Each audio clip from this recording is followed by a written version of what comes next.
everybody. You're listening to and potentially watching the Comic Book Bears podcast. I'm Bill Zanowitz. I'm Steve Morey. I'm Caleb Alexander McKenzie. And we are your hairy, heavy homos that talk about comic books, but you don't have to be a hairy, heavy homo to listen in, or as we said, possibly stream in. We are joining you on February 20th, 2025. And this particular episode, we're going to be talking about Captain America, Brave New World. The, get this, 35th film in the Marvel Cinematic Universe series of movies. It just seems wild to me. That's not counting the TV shows. Yeah, all the shows, all the tie-ins, the seasons of those individual shows. Yeah. Anything that's been remade canon, just because. 35 movies 35. Since Iron Man. Hey, do y'all remember the before times when we all sat around and said, "Oh, someday they'll make movies about superhero comic books," and we'll have that. Yeah, remember that? Yeah. And you want to know how many comic books movies there were when I was a preteen?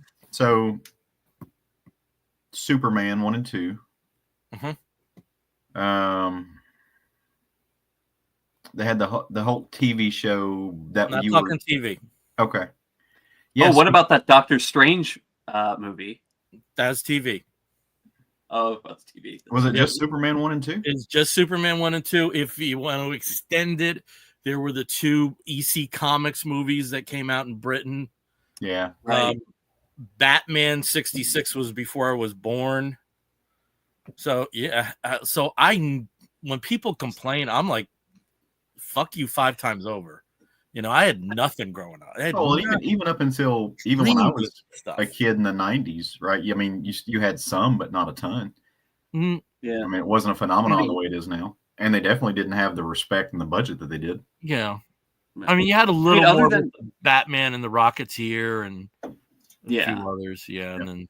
Yeah, that was, I mean, there were some, but it was very limited. And the appeal was just sort of like, okay, well, if it's not Batman or Superman, it's probably not going to do great. I mean, Dick Tracy was a big deal promotion-wise, but didn't really make a huge impact at the box office, even with Madonna. And but I don't consider that's a comic strip. Comic strip, but that's an interesting point too, because while there weren't particularly superhero comic book movies, there were a lot of pulp fiction movies. You had all the Tarzans and. I mean, Tarzan, the Phantom, but there were shadows here and there. Doc Savage in 75. The what?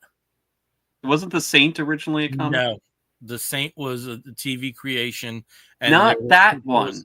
When did Eisner's Saint come out? You talking the Spirit? Spirit. Dang it, that's what I'm thinking. Yeah, Spirit, because there was a Spirit film. Yeah, but it was a TV film, like 87, 88. Around then. Okay. Like the Saint, Jesus. I like this little impromptu road trip down cinema history that we decided to go on as an opener. Yeah, we've got some people joining us. We've got Victor Rose as well, giving us a smiley. Hey, Victor Rose. And then Daniel Williamson, the Shadow had a movie in the 90s also. Yes. Yep. Yeah. Which started as a it's debatable what it is, because there was appearances of the Shadow and Pulp magazines before the radio series, but in the early radio series, which those don't exist anymore, and in the original Pulps, he's like a narrator. There is no Lamont Cranston. There is no ongoing themes. Mm-hmm. So what is the Shadow is more radio than Pulp. Though the character did originally appear in pulp books, but more as a narrator and not as a character himself. Right. Tarzan's a pulp character. Sure. Hey, Omar. I'm glad you made it. We've got Omar joining us. Hey, Omar. Yeah. And we've got James Figueredo. Hey, James. Hello. Good evening, James. Buck Rogers is a pulp character. He started in the pulps. Doc Savage. Mm-hmm. Zorro is a pulp character. Kind of the ultimate pulp character in a way. Yeah. And then you had Conan, and that's Conan was and I think in a lot of ways Conan is a in the same way that Buck Rogers and all those are superhero stories. 'Cause I feel like it has that same kind of genetic makeup. Yeah. But That's Buck Rogers, his real claim to fame was the comic strip series, which debuted after, and also debuted the same day as Tarzan, which had a very long running. I did not know that comic strip series, and the art on the Tarzan, like Hogarth and Russ Manning. I mean, this gorgeous art on those Tarzan strips over time. Yeah. Well, and speaking of, there were actually probably a lot more comic strip movies, like in the 60s, 50s, 60s. I mean, Blondie, wasn't there like a series of Blondie movies in the 40s into the 50s? Yeah. Yeah. So, there was some of that. Prince Valiant, which really did have a movie that was not that long ago. Brenda Starr. Gasoline Alley. Somebody was looking for a copy of Brenda Starr recently. I saw their post. Dondi. Why? What? Dondi? Yes. Which is, that is a very strong comic book connection in that that was drawn by Erwin Hasen, who created Wildcat series. Yeah. So. Oh yeah. Wow, this is a weird Daniel. I love it. I love these kind of Daniel, of course, saying Flash Gordon started as a comic strip. Yeah. Yeah. Victor also mentions, like, since we're not counting TV, but Saturday morning cartoons, live action. You got Shazam, you got Isis, you got Super Friends, you got all the good stuff. That's where. It really Are we going to talk again about Super Friends changing my life? Yeah. James, we already talked about the Phantom movie, so you're late to the party on that one. Also, if we ever get to meet Vic and he doesn't actually have Saturnalian horns, I'm going to be upset. For those of you who are listening, our friend Vic, who pops up every once in a while, his icon is pretty cool drawing, but it's him as some type of satyr, and so I think it's a great drawing. But if I ever meet him and he doesn't have horns, it's going to be very, very disappointing to me. I need you to come through with the horns, buddy. It's also giving a little bit of Marco from Saga. So. It is, yeah. Yeah. Okay, so when we have an episode of the Comic Book Bears podcast where we discuss a recent film, what we do is we discuss the recent film, how we felt about it, and what our reactions to it. But then afterwards, we each have a recommendation of a past comic, whether it's a single issue or an extended arc, that features characters from the film that we think people who are viewing this might enjoy. So some of my favorite episodes have been those episodes, particularly the Deadpool and the Captain Marvel. I love those episodes. I absolutely love those episodes because none of us were really like passionate Deadpool fans, but when we got into it, we were like, oh my God, I didn't know about that. I got to read that. That one was probably the most exciting one of the episodes we've had in this format. And let's see how this goes. So Steve, you're very good at encapsulating films. So why don't you take us through Captain America, Brave New World, which is directed by Julius Ona and stars Anthony Mackie as Sam Wilson, who is now Captain America, Harrison Ford as Thunderbolt Ross, and a bunch of other. And I have to correct myself because they don't refer to him as Thunderbolt Ross in the film. So I have to correct myself. They do call somebody does bring up his nickname of Thunderbolt, like 2/3 of the way through the movie, and you're like, okay, cool. But yeah, I mean, it stars a bunch of people, and it also doesn't star a bunch of other people that were originally slated to star, but unfortunately got dumped on the cutting room floor. But generally, what we have in the final plot, that's gone through so many iterations over the past several years since it's been announced, is Sam Wilson, the new Captain America, is sent out on a mission very early on after Ross is basically elected president. He sends out Captain America and Falcon to go and retrieve a sample of some interesting material that has been mined by the Japanese on what is now called Celestial Island. If you remember the Eternals, we have this giant celestial that's frozen, in the middle of the Indian Ocean. But the sample of whatever's been mined has been stolen by Serpent, aka the Serpent Society. And Sam has to go and retrieve it. Cap, of course, does. Makes another enemy of Sidewinder of the Serpent Society, but returns it back to the United States, where it's going to be handed over to back to the Japanese, but also as part of a new treaty that's being formed between the U.S., France, India, and Japan on how to handle Celestial Island, but also what's come out of Celestial Island. He goes to the White House along with the 1950s Captain America, and they see the wonderful presentation. The new material that they found is adamantium, big thing. And that's when the 1950s Captain America, Elijah, gets up out of his seat and attempts to assassinate the president. This kicks off a crazy espionage tinged search where Cap is trying to figure out a way to clear his friend Elijah's name, but also find out who's behind the assassination attempt, who controlled Elijah to try and kill the president. And in doing so, he uncovers a character who hasn't been seen in almost 16 years, who happens to be behind the entire thing and has been pulling the strings, not just for what's going on around this treaty, but also of the new president, President Ross himself. And it's a very explosive, very bright red effect. Towards the end of the film, we get to see the result of that.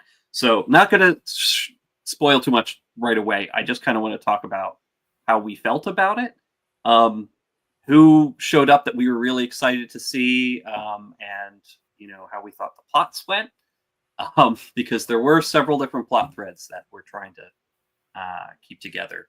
But I don't know, Caleb, Bill, who wants to go first? How'd you feel about this movie? Caleb can go first. So, it's hard to say, right? So I'm trying to put this in. There were parts about this film that I thought I was really intrigued by. I'm glad that they put in there. There were parts of it that I didn't think worked very well. It kind of middle of the road on it. For me, the movie was fine, right? Like it was a good. We saw it on Valentine's Day night. So, and we actually had our nieces, two of our nieces with us. They came up to spend the weekend. They were dog sitting with us because we had to go out of town, so we had to pick them up the night before. So we got to spend Valentine's Day with our nieces. We took them to the movies. We had a really good time. I think that the movie overall was very predictable. There were plot points that were supposed to be, twists, that it was just the most shoehorned by the numbers thing. It just didn't work well. But the characters were cool. I thought the actors, for the most part, did a really good job. I don't have a lot of complaints with the acting in the film. I've some of these characters been waiting for years to see them depicted the way that they were on screen. So the comic book nerd in me was kind of just really geeking out, and especially the Hulk fan in me that I am was really having fun with it. Overall, and so I kind of put it this way, right? It was a fun popcorn movie. Will I ever go back and watch it again? Maybe, because there's some characters in there, but if it weren't for my ties to those characters, probably not. It's not going to go in my pantheon of the greatest movies ever made, but it was a fun time. It didn't make me think very much, right? So if you watch some of my favorite superhero movies, or even some of them that aren't very good, right? But Wonder Woman 84 is a good example. Not a great movie, kind of hodgepodge together, filmed by committee, but there was some stuff in there that made you think. I disagree with that. It didn't. I mean, I liked it because it made me think. Wonder Woman 84 would have been a better film if it was filmed by committee. I thought her vision was just too chaotic, but I do think it's her vision. That I will disagree with you on it. See, I just read that there was some other stuff that the studio did that was to tie into other things. I didn't feel that way at all, So maybe not. I don't know. But I didn't. I feel like there were a lot of good things there. But the movie made me think, right? And it got into capitalism and the history of things like trickle-down economics and stuff like that. It had all these under elements in it. This movie didn't have a lot of subtext. And I think there was a lot of subtext to be had there, especially, there were some things that I think they were trying to go as subtext that it was just text. And so that's some of the obvious things as far as a black man filling Captain America's shoes, so to speak, or just being that icon. But other than that, there was not a lot of deeper layer stuff that I think that there could have been when you're talking about a movie that's about the subject matter, where you're talking about kind of the ways that it's weirdly playing into our culture at the time that we are in now with mind games and people being hijacked, because of technology and. But there just wasn't, I don't know. They just kind of laid it all out there like, hey, here's kind of what it is. Now let's build some, a political intrigue around it and go with it. They could have taken some of the narrative tricks that they did in the second Captain America film that I thought were done better and played with that too. But I mean, that's a whole different set of people behind the wheels. So I don't know. Had a good time. I completely agree with you about it being a popcorn film. I did enjoy it. I don't want to come away with saying I didn't enjoy it. And going with some of the things that you said, Steve, I did think that this was definitely Mackey's best performance as Sam Wilson. He had some really nice moments that I don't think he's ever been. He never had the playing room to do before. So I thought that was really nice. It's hard seeing an old Harrison Ford. It is. It really is because he seems, up here he's still, such a vibrant personality. And so there were moments where it was, we all get older, but damn it, I thought he was going to be one of them that, that was an exception to that rule. Danny Ramirez as Joaquin Torres, I thought he was a really interesting sidekick. Yeah. There wasn't a move that he made that was out of context with the film. I really did enjoy that. But, I think you hit on a lot of points that I think are worth bringing up, Caleb, about just the conceit of Captain America. And that this is a character, no matter who is in the role of Captain America, whether it's Sam or whether it's Bucky or whether it's, others, that it is somebody whose allegiance is to the flag and not to the office. And some of the best Captain America stories that's intrinsic to the storylines and intrinsic to the character. And I think this was a missed opportunity to explore that, particularly with a black Captain America as a commentary on race, which is so needed right now, as far as I'm concerned. From my perception, like this really could have been, just given the timing of this, fucked up time in our country, to have that character with something that had a bit more meat on the bone than, a traditional adventure romp, there was nothing wrong with the film. I will say, it is the closest to, I think, a Marvel film by committee since Thor: The Dark World. It just had some moments, and if you see the writing credits, I mean, there's 5 credited writers, and apparently there were like 9 uncredited. After it went through arbitration with the Writers Guild, and the focus of the film took twists and turns at various points. But I did enjoy it as a popcorn film. It's nothing that I think is consequential in the film. And a lot of Marvel movies have that feeling, even if it's just as the bridge to something else. So, like contextually, I think it was a missed opportunity, but, that's not the film we're talking about. We're talking about something else. Sure. It's just that the time that this is hitting, it's a missed opportunity, but who really could have known it was going to be a missed opportunity? And it got made so long years ago. Yeah. One thing I did want to point out though, and to give credit where credit's due, one thing I did think this was, when was the last canonical Marvel movie? What was that?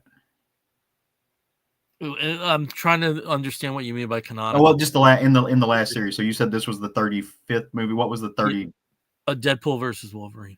Okay, so that one. Yeah. So, but as Yeah. far as like the overarching Marvel films that started off from Iron Man through the Avengers and the kind of phases and stuff like that, I'm not sure. It's been a little bit since I've really tapped into that world, right? And I thought this did a good job about reminding you of just the universe spanning stuff, because they mentioned the blip, they mentioned the 5 years. They actually, I mean, one of the criticisms I heard from people are like, "Hey, did we forget that there's a giant celestial in the middle of the Indian Ocean?" Like they went back there and touched on that, right? They reminded you of the breadth of this universe.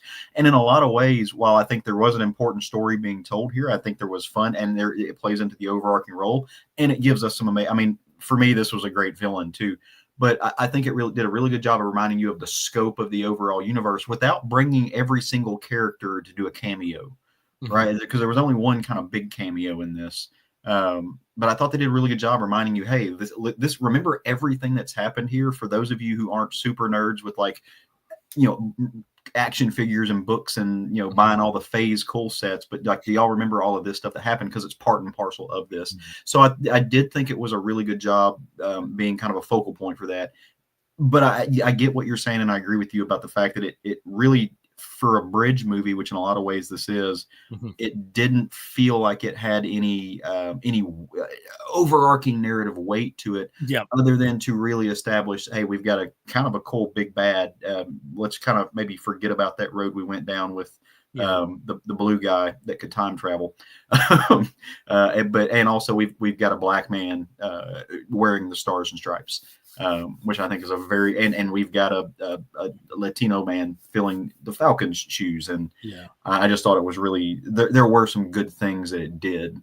I don't want to sound like I just was walking out of here. When I talk about the missed opportunity, I did feel when given certain moments, like the introduction of Isaiah and the Falcon and Winter Soldier, I thought we were headed there. I did too. We were headed there a little bit. So it was, and I like I said, there's nothing wrong with the popcorn movie. There's absolutely nothing wrong, and some action scenes are really cool. But I think maybe it was my expectations that were misplaced, that there would have been more meat on the bone, especially with just the title Brave New World. Yeah. That's and in terms of the villain, though, it was also nice to see in this film that the villain's point of view could be argued, it could be justified, and if you were in that person's shoes, what would you have done with the abilities that you have? And, which gets back into the old Marvel formula, right? I mean, so some of the best being villains, black and white, some of the best villains in the Marvel Cinematic Universe have been that way. That they've had that point, like Zemo, an entire city got dropped on his family. I get it. Yeah, you can understand it. Ultron spent it's turned into a meme now, but dude was hooked up to the World Wide Web for like 5 seconds. It's like, nope. Like, he's just like, we got to eradicate this. But some of the best villains have been that, I won't do the whole thing where you like make an argument for, the internet validity of Thanos destroying half the universe. That's not there, but I mean, there's been other villains in the Marvel universe that I thought had very compelling anti-villain, or at least whatever that Americans, I can think of a half that I'd be okay if they blipped away right now.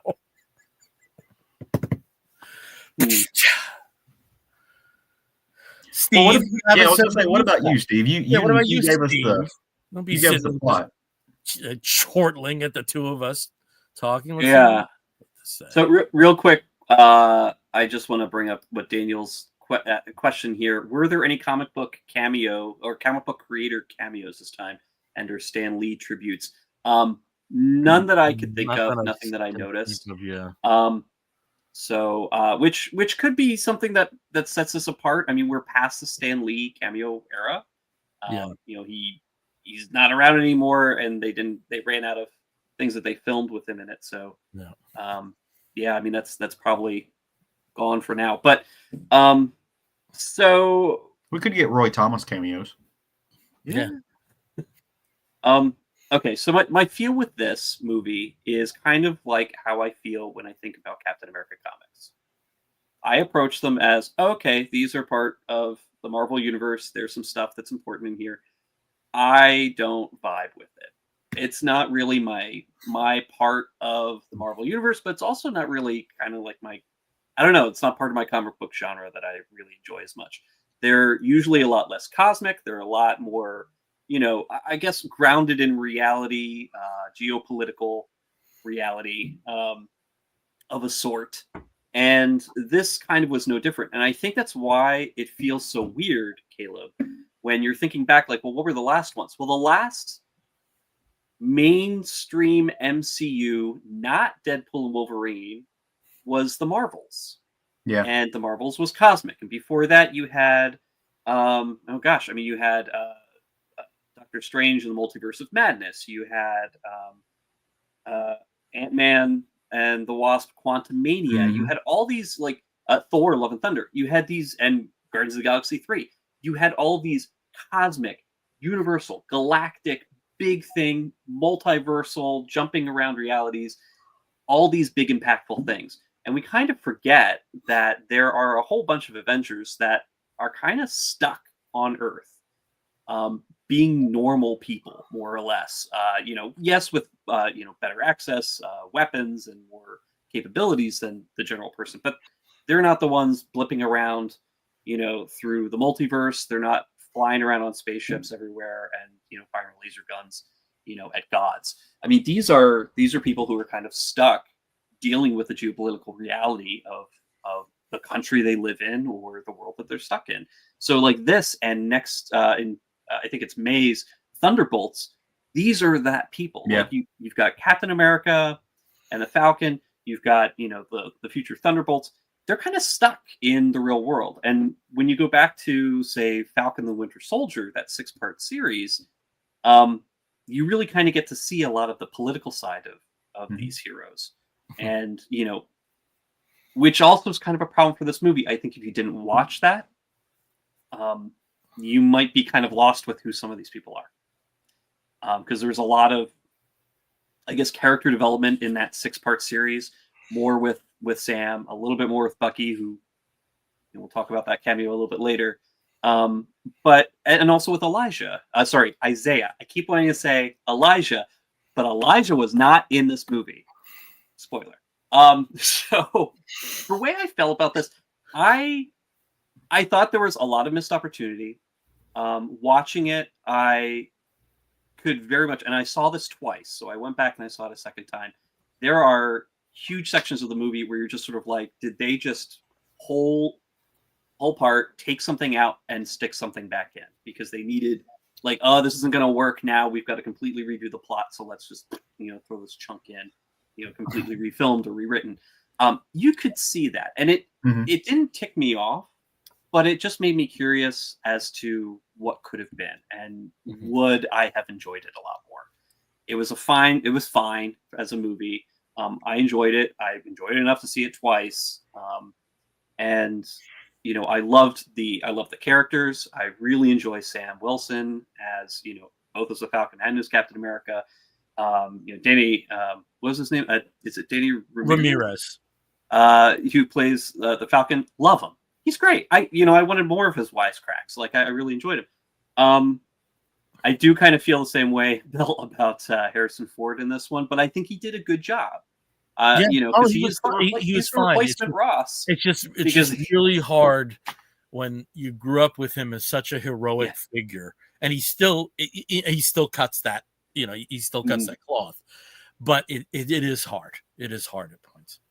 Yeah, and and some of the side characters too. Shosha, and I know I'm probably mispronouncing her name, but Shosha Rockmore, as she's sort of like the head Secret Service person.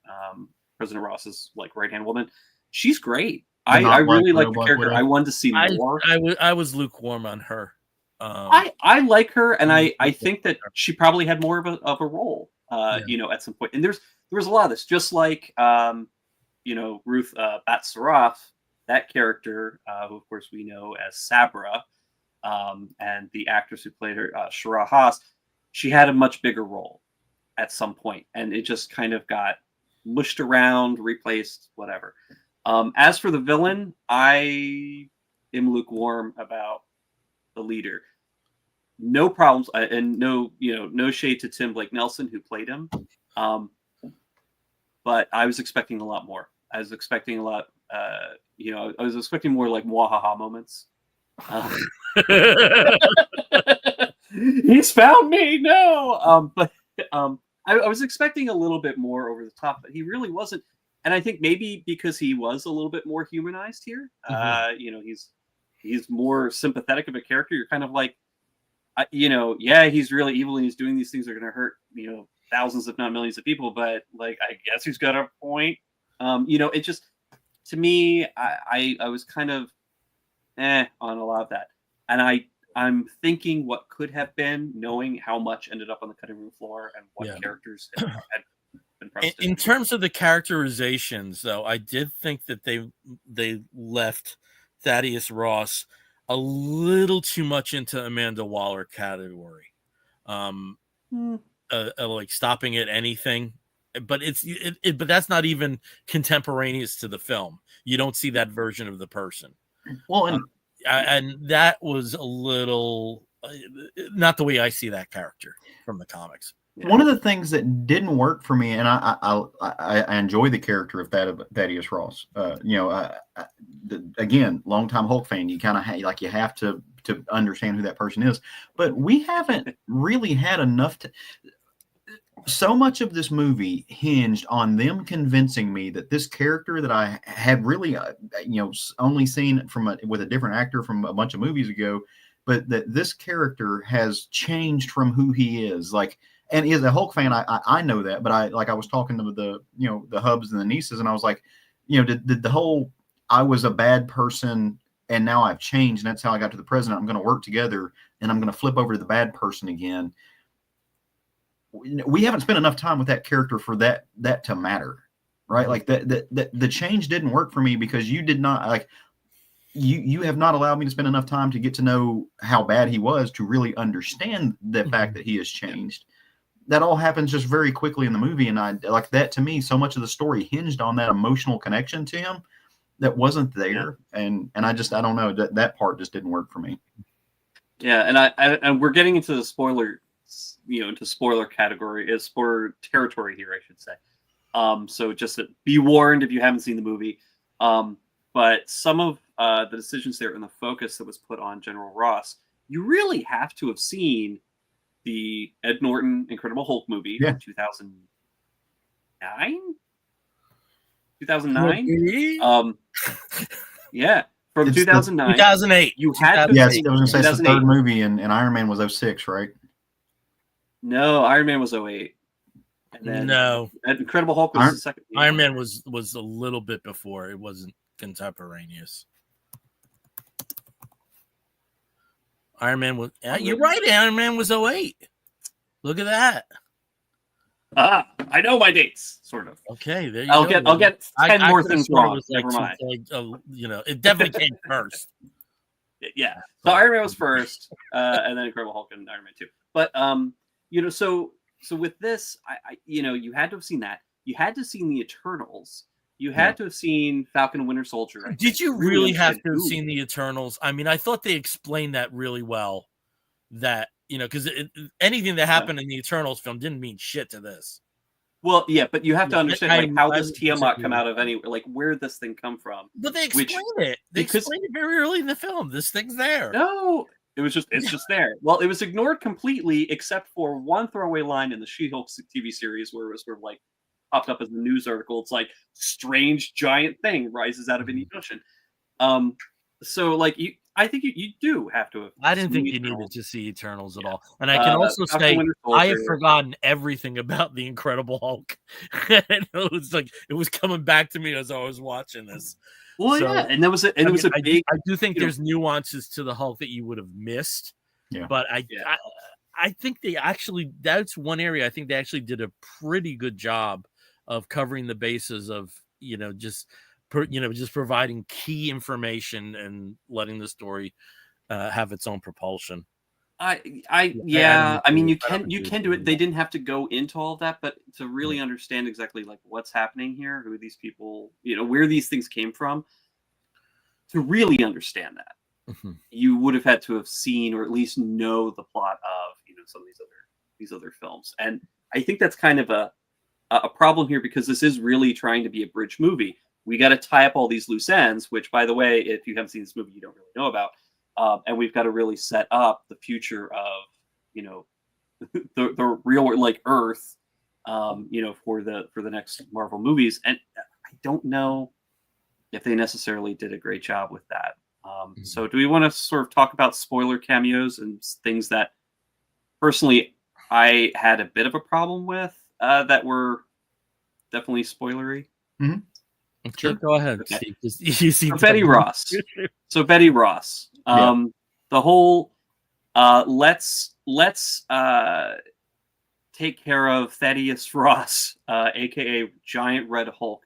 We're going to defeat him, or at least calm him down by recalling his relationship with his daughter Betty. We barely got any Betty in here, and I know that there are probably many behind the scene factors why Liv Tyler couldn't be around more and why she couldn't make more of an appearance. But honestly, it seemed like it was almost shoehorned in. Like they almost had to force all these moments where he's like, yeah, I haven't talked to Betty for a while. Yeah, Betty hasn't called me, or I really miss Betty. And we used to walk around and see the cherry blossoms. I wonder if this will come up again. All well and good, but what role could she have played in this storyline? I think they could have had her show up a lot more. They could have. I mean, because they made Ross such a central figure in this movie, it would make sense. I don't see where she had an opening apart from the way she was used. I really don't see it.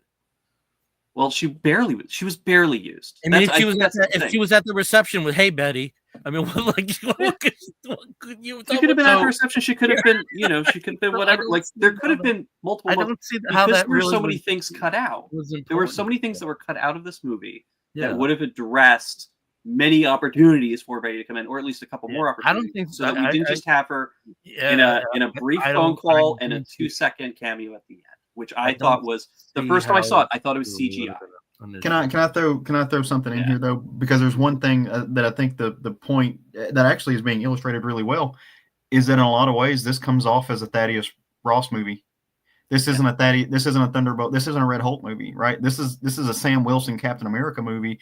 And because they were actually trying to get us to invest in understanding the Red Hulk and to set that character up to move forward and other things, they kind of let Thaddeus Ross hijack the movie and to get us to understand the Hulk and who the leader is and how Betty plays in all of that. Honestly, if this had been another villain, this would not have mattered, right? Like we don't need to know this about the Mole Man. We don't need to know this about, any of Ultron or any of these tertiary characters because we have a villain. Kang, it doesn't matter. But because we're trying to set this person up to have a redemption arc and to be a character, we've now allowed Red Hulk to completely, and his mythos, to completely kind of hijack what should be a Captain America movie, where we really should be talking about Sam Wilson as Captain America. And that's not our fault as viewers. That's how the film worked, right? That's the film doing that. He took so much focus from Captain America. He took so much focus from Sam's journey. I don't think he really had much of an arc. And I remember, I read an article just the other day where they were talking about the only character who had a full developmental arc in this whole movie was Falcon. Because he started out as just, I'm trying to prove myself. He has a major, heroic moment, in the climactic battle at Celestial Island. And then, when he's at the end of the movie where he's recovering in the hospital, he's coming back into his own. And now he is truly going to be getting the mantle of Falcon. Like it was just sort of probationary at first, but now he's he's going to be an Avenger going forward at some point, at least per Sam. So I was like, great. Sabra or Ruth. I don't know what she almost didn't really need to be in there. And I understand they had so much rewriting with her because of a lot of real issues, real world issues. Yeah, she was a Mossad agent. Yeah, that doesn't. And then she's just territories right now. Red. She's the Red Room. She's a former widow. And that's why she can, fight really well. She has a costume for about 5 minutes in the movie. It's mostly covered up, and then afterwards you only see her in a suit again. But see, I can think of so many. I can think of so many other badass street level femme fatale type heroes. Like, why did we need the 30-second Black Widow knockoff? Like there are a ton of other street level superhero women in this that could have taken that role. In the comics and everything else. Well, like, did we? Because that's what it felt like. It felt like, okay, this is not Yelena.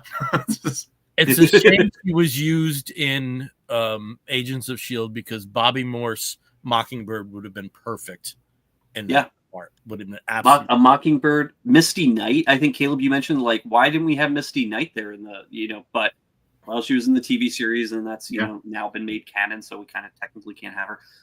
There's a lot of stuff where I was just sort of like, well, if you're going to be changing so much in this movie and dropping whole characters and dropping an entire through plot thread of the Serpent Society by which we didn't even need. Members. Yeah, we didn't even need such a bad job that at all.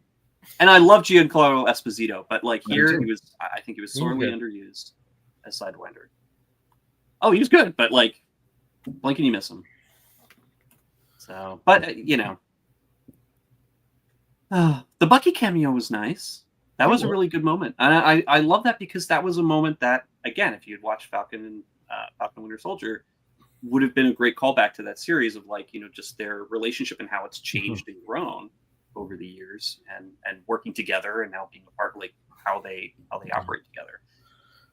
Not exactly a cameo, but I think there's a character that we haven't talked about that I'm surprised. You guys know we got D-Man. We did, Dumpy. Or did we set up his brother? Yeah. Did we get his brother? No, I didn't catch that. I didn't realize we got... Well, and also, Marvel, thank you for putting William Mark McCullough on my screen because... I mean, the man was given bareface. Did you notice he was like, when he was with his beard, he was like, he was totally given bareface. Yeah. Why I say that it might be his brother, that they might be setting it up as if there is a D-Man in the future, it would be his brother. Okay. They make it a very strong point the first time this man is introduced. Before you get his name, he's like, my brother joined the Air Force because of you, Sam Wilson. But then you find out later, it is the same name. Same name. It'd be Dumpy, and I'm sure it starts with a D. Well, he's on IMDb, has it listed as Dennis Dumphy. I didn't make that connection, and I'm pissed at D-Man. Yeah. I'd love to have seen more of him. We'll see it again. So we get D-Man on the same day we get same movie we get Adamantium in, which I think is another point. Like, this is an entryway. It's another thing that happened, right? You also gave us our first X-Men as far as the MCU goes through Adamantium. We had Ms. Marvel, the Rebel. That's what true. Thing. But I also love that Adamantium was almost a MacGuffin. Like after the discovery of it, they don't talk about its. They don't. It doesn't matter. It's established. It was just the conceit to get the story going. Yeah. Yeah, and also to create the conflict with the Japanese, and that was, and so that whole dogfight scene, that was great. It was a lot of fun. Mm-hmm. Yeah, it was cool. Yep. Did it feel like it was almost forced? Well, yeah. And I have to say, I thought the effects were really good in this. I did too. Yeah, except for the effects were really good. Except for the end, I could write, I could just talk for hours about Red Hulk and how detailed that CGI was. Very, very, every individually animated chest hair. He was very woofy, like very, very woofy Hulk. But there is part of me that would love to have seen. There's this part of me that would have loved to have seen the mustache disappear. like the comics. There's a part of me that would have loved to. Well, there's a part of me that doesn't want no, just make the mustache a dark black Red Hulk mustache. Yeah. Give me Red Hulk with the stash. No, I think the transitions were great, and just seeing the Red Hulk on screen and having it look like it's supposed to was really cool. And just and it's visibly different than the Hulk. I didn't feel like I was watching an Incredible Hulk that had been color corrected red. It was different. Right. And I think that they pulled that off really well. So kudos to the CGI team. Great modeling over, Harrison Ford. You could see his features in the Red Hulk face.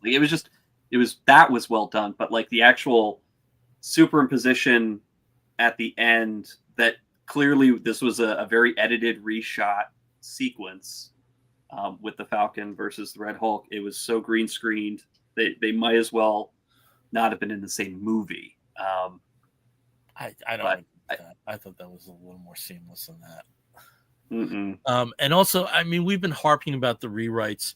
I would be interested in somebody who didn't know about the behind the scenes history, how they felt, how cohesive a feel it had. Because I think when you do know those stories, you're looking, and that's human nature. I mean, how Avengers had reshoots, Oh yeah, the first Avengers. I mean, I don't think there's any Marvel movie that didn't have reshoots. Whether it's just on technical issues or they actually are revising the storyline. But when you do know that it was so pronounced in this, to the extent that it got pushed back twice, right, the release date, I think you kind of look for that, and that's fun in one level, but I also think it takes away from your overall enjoyment in another. Yeah, I think if I didn't know that there were so many reshoots and re-edits and story changes in this, I probably would have relaxed about it. I would have started in a very different place when the credits were when the Marvel Studios opener, which by the way was different. It was not the usual animated Marvel Studios. Let's see the past films. It was just plain black and white, almost like newsreel style. Right at the beginning. So, and I think Omar actually mentions here the movie had a new preamble sequence too. It was barely a sequence. It was just sort of Marvel Studios. In terms of what happens before the film, though, I assume everybody got the Thunderbolts. The trailer. Oh yeah. We had looking forward to it. We had Superman too. And it was kind of cool sitting at a Marvel movie and that being the only trailer that received applause.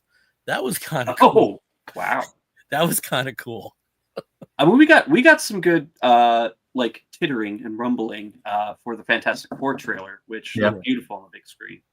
I'm so excited for that. I'm excited for Thunderbolts because I know it looks like it's bringing the humor, which this movie unfortunately did not have much of the usual Marvel or MCU. Well, the thing is, though, it's not a funny topic. It's not. At the same token, my favorite Marvel film and my second favorite comic book film is The Winter Soldier. And that's not a laugh riot. I mean, not at all. But it was well written and well paced. I think that's okay. Yeah, it was much better written and much better paced than this was. And well, it's different. It covered a very different, very different terrain. And I think this one might have been trying, or at least they might have been trying to make it feel more like that. Yeah, but that didn't succeed if they were actually trying. It just seemed to be, too traditionally action driven for that to take place. We've mentioned him a few times though, but I think it's worth re-talking about how good Carl Lumbly was. As Isaiah Bradley, like that. So I was talking earlier about, the movie doesn't necessarily make you think a whole lot. One of my favorite parts of the film, or one of my favorite things is after the film was over, my niece is asking me about him and was he, the first Captain America, and explaining who that was, which led into broader conversations about real life things like the Tuskegee Airmen and stuff that that character is kind of based on.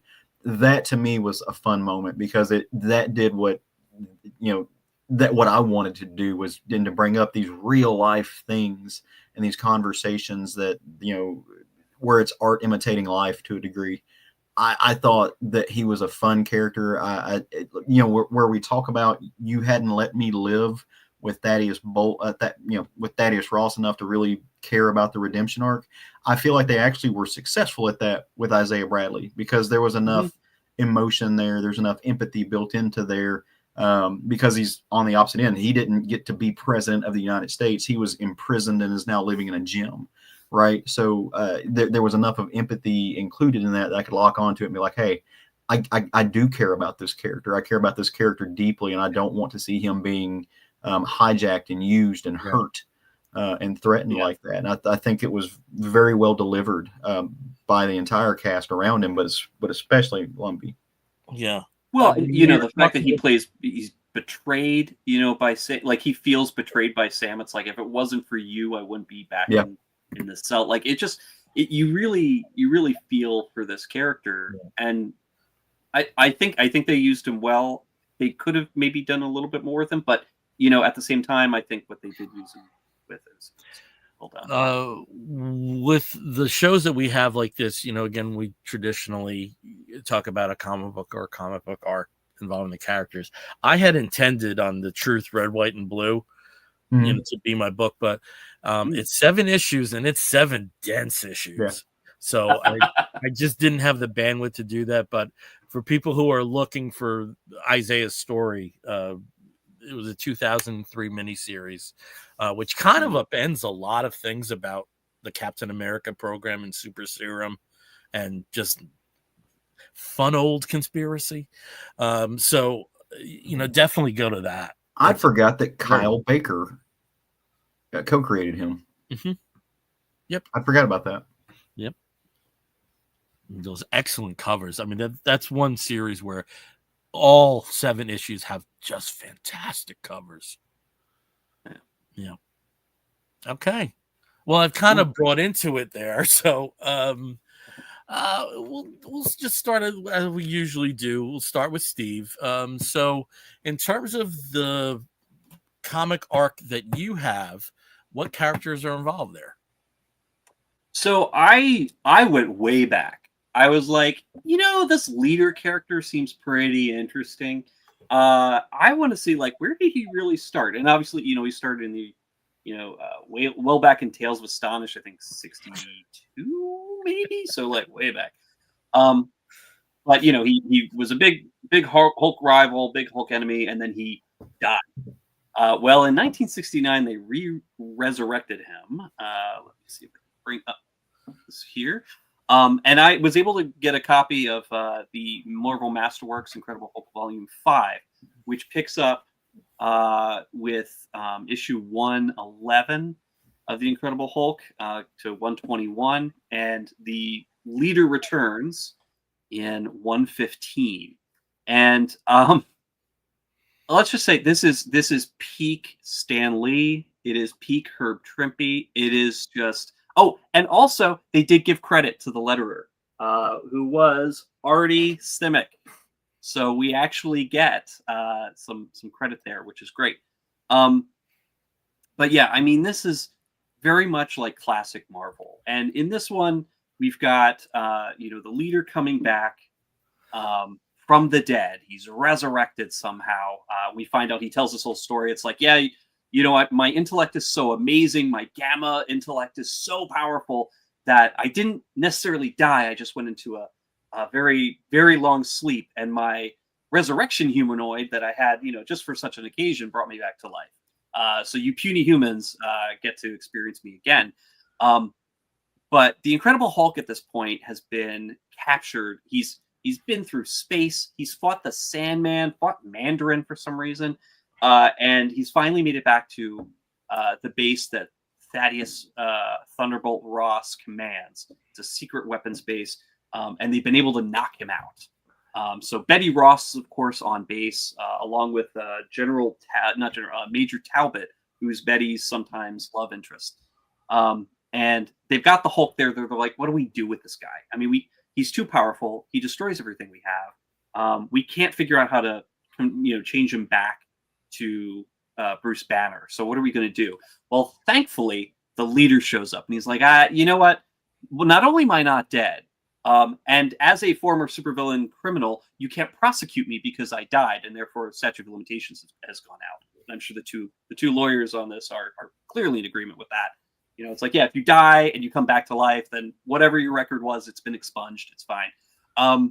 And he says to Ross, it's like, we need to partner up on this. You don't want the Hulk destroying everything. He's been your, thorn in your side. You need to get rid of him, or at least stop him. Betty's not going to let you kill him, so I won't kill him for you, but I'll find a way to keep him under lock and key so you don't have to worry about destroying things. And Ross is like, let's hear this guy out. He seems like a good egg. I mean, his head's shaped like one, so he must be okay. And so the leader goes ahead and imprisons the Hulk in a living plastic or a plasticine prison cell. So no matter how much Hulk punches it and tries to get out of there, it reverberates that same power back onto the Hulk, so he can't actually get out. And, Hulk feels betrayed at that point by Betty because he sees Betty on there. Betty spends the entire 3-issue arc crying about how she's really sad about, how Hulk's being treated. And the leader's like, this is great. This is definitely going to be my, my legacy here. I've stopped the Hulk. And Ross is like, well, this is great too. I'm sure we can get along with this leader guy. Just give him anything he wants in his lab. It'll be totally cool. Of course, Betty figures out that the leader has now imprisoned the Hulk, and now he's going to use the opportunity to take over America's nuclear arsenal, fire it at the Soviet Union, and create World War III, destroying the Earth in the process, and then becoming, the leader of the planet. No notes. I'm sure that's a good idea. Betty, of course, discovers this, tells Talbot, tells Ross, and basically is like, look, this guy he's trying to take this is why he took Hulk off the board. It wasn't, for our benefit, it was for his. He mind controls the entire base except for Betty, because Betty's sad. So he gives her a special crown that she can wear so she doesn't get affected by his brainwaves, and then proceeds to basically take over the nuclear arsenal. She frees Hulk. She saves Hulk. She gets him out of his prison. Hulk escapes, tries to, fight the leader. Of course, the leader's got his own superhumanoid there to fight Hulk. He teleports into a desert island. Hulk has to fight him and everything. This is over the course of 3 issues, so it's all just very crazy. Somehow he comes back. The leader has fired the first missile, and the only way he can stop it is if he turns into Bruce Banner again. So Betty calms him down. She gets him to turn human again. He saves the day, and the leader fires another missile, and so he has to turn back into the Hulk so he can actually jump up really high and attach this missile and stop it from destroying the Soviet Union. And in doing that, he actually rides the missile, which is wonderful. The art in this is just wonderful. Lots of posing, lots of punch with a point, or hands going this way. Everybody's kind of, in the middle of some action pose. Just really fun, exciting stuff. Very 60s, everything's declaratory. But this gives you an idea of who the leader was at the beginning. He's just a megalomaniacal kind of guy. He's clearly thought of everything and has the power to take over everybody's mind, except for Betty for some reason. He doesn't have feelings for Betty. There's no romantic anything there. He just doesn't find her a threat, so of course he just doesn't even think about her, which allows her to go and free the Hulk. But there's just, it's this constant obsession, and that's very similar. Why his character here is presented very similar to General Ross. Ross has a single purpose. His purpose is to get the Hulk and get him off the board, wipe him off the board. If it destroys Banner in the process, well, too bad. He's kind of a criminal anyway because he became the Hulk, and I don't know if it was on purpose or not. We got to get him off the board. And Betty spends her whole time trying to save Banner, trying to save the Hulk, stop her dad. But Ross, the whole time, he's just sort of like, Betty, I love you, but Hulk's bad. Leader comes in, Hulk's bad. Everything is just it's very good and evil, black and white, with these characters. The only one who, of course, is sort of in the middle is Hulk himself. And I think that early on, when they created the character of the leader, when they present him as a villain, he's so over the top, one note, that you kind of don't get much in the way of nuance. And contrasting this with what we saw in the film, I think since then, obviously in the 2000s, and I think Caleb and Bill, you're probably going to mention, or Caleb especially is going to mention how the leaders presented more in a more modern sense. Mm-hmm. There's no redemption here in the 60s with the leader. He's just very much like, this is a crazy brain guy. But I think they've really done a good job, really done a service to, moving this character into a much more modern light than how he appeared back in the 60s. Well, but it's so much fun. It's so much fun to read this kind of stuff. It's just page after page with just beautiful colors and wacky poses and declaratory sentences like, it's just so much fun to read this kind of stuff from the 60s, this Silver Age wonder, wonderful stuff. Yeah, I've been going through and reading the Submariner stuff from this era too. I'm up in the 70s now, but yeah, no, I mean you're right. It's a different time in comics and it's fun to read. But one of the things I love about that is you really see in this early characterization of Samuel Stearns, and even the way that Herb Trimpe draws him in those issues, it's almost like a Steve Ditko character. In a lot of ways. Like I see a lot of Steve in there. I mean, you had the Kirby crackle there, but just in the way that Trimpe is drawing here. You said earlier it was peak Herb Trimpe. I look at this and I see Herb Trimpe that's still trying to find his own like personalized style, and to me, he's more of a Ditko analog there. He's not there. Yeah. This is very Ditko-ish.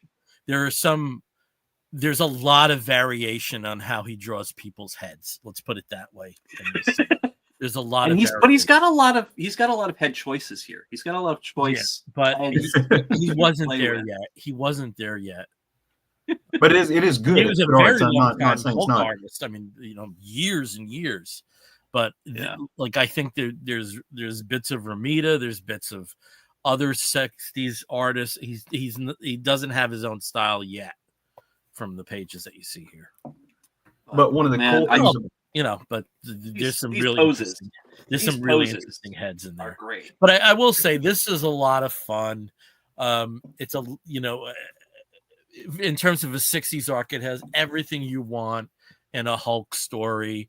Hulk is confused, yet Hulk ends triumphant. Betty's losing her shit. And Talbot is is an irredeemable prick. I mean, it has everything you want in the story. And in here, like all of a sudden the leader has like an 11-foot robot, and in a modern comic book store, you would have had 6 issues leading to almost like 22 feet there, leading up to the creation of that robot and where that robot comes from, and the robot would have a backstory. Here's just like, hey, Hulk, you have to fight this robot. So that's fun in its own. Yeah, so much fun. Vic actually asked here: is the soldier in the background anyone significant? Previous feature that was basically. General Ross and Talbot, Major Talbot, appeared in the background of a few things. But I mean, you're right. This is like a perfect 60s Hulk arc. 3 issues. Hulk's imprisoned, Hulk escapes. Hulk's imprisoned, Hulk escapes. Hulk's imprisoned, Hulk escapes, and rides a giant missile to the Soviet Union and blows it up, and then falls in the ocean. And there you go. And there's the next arc where he falls in the ocean, and Caleb, guess who he sees in issue number 118? Old Ankle Wings himself. Old Ankle Wings himself. And he teams up with him. He fights him, of course, but then he teams up with him. So one of the things I was going to note, though, this whole issue actually right here isn't just a one-off thing where Samuel Stearns kind of comes back from the dead. This is actually a major pinpoint in the Hulk mythos. It kind of created the roadmap that got us things like, Indestructible Hulk, Immortal Hulk, and created the whole Green Door kind of idea. Well, that seed was planted here in the 60s. And I think that's really cool. Where that came to fruition in the 2010s or 20 teens, late or 2020, when was Immortal, somewhere in there. Like, Yeah. but that seed was planted in the 60s. And I love that these characters, like, I love that about this, you know, the way that we think about comics, especially big two comics, right? The legacy that they live. I think that's really, really cool. Oh yeah.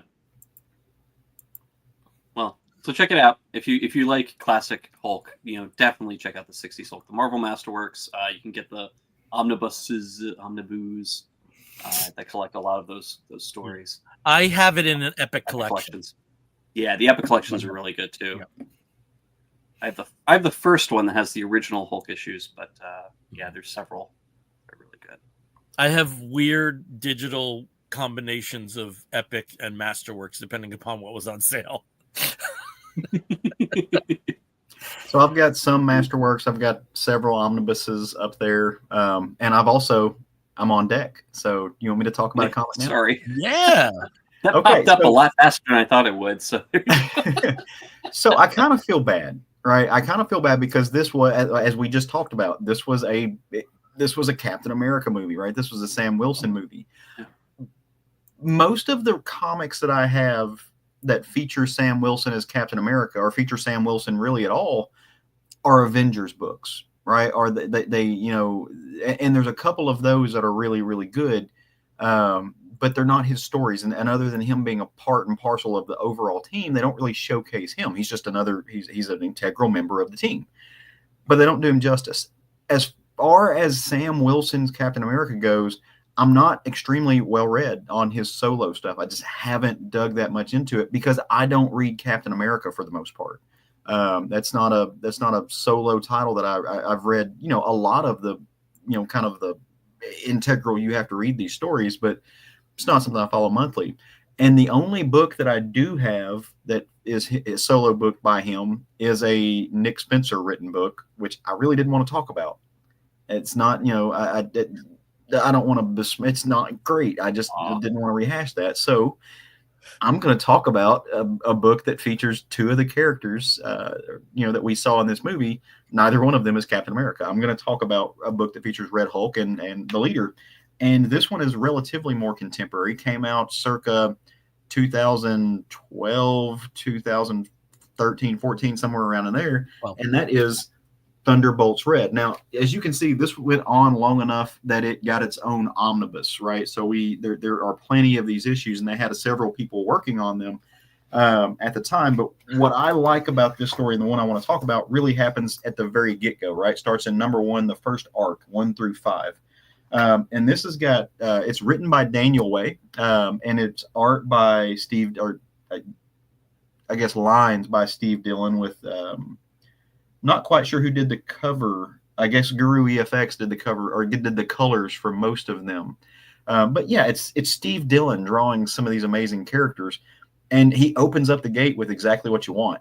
As you can see from the cover that Steve's shown up here, one of the main characters on this team is the Punisher. So we're getting Steve Dillon drawing the Punisher. I mean, that's any day of the week, that's a good thing. But overall, you see this iteration of the team change, but the initial team is going to be led by General Ross. It's Red Hulk.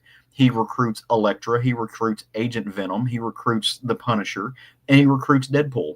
And when I say he recruits them, he does it in the most Thaddeus Ross way ever. He just kind of doesn't give anybody a choice about what they're going to do. The story opens up. He's got the Punisher cornered, and basically he's like, "Hey, I called everyone," and a little racist. I called everyone that had a vowel in their last name and told them you were here, and so everybody's showing up in like 5 minutes or less to kill you. Basically alluding that all the the Italian mobs of all sects and just all the mobs are on their way to take him out.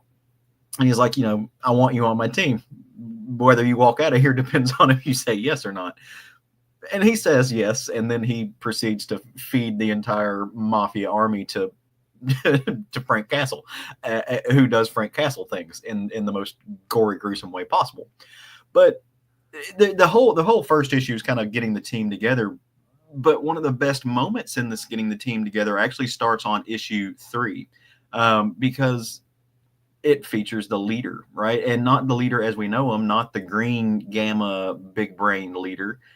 This features kind of in the vein of what Steve was talking about, when we open up this story, we think the leader is dead again, right? The leader has been killed again, or at least subdued. And so he says, because of my position, I was able to get him. We've been testing on him. We've turned him into the red leader, right? So we've used some of my gamma to infuse him, and that's part of how I control him.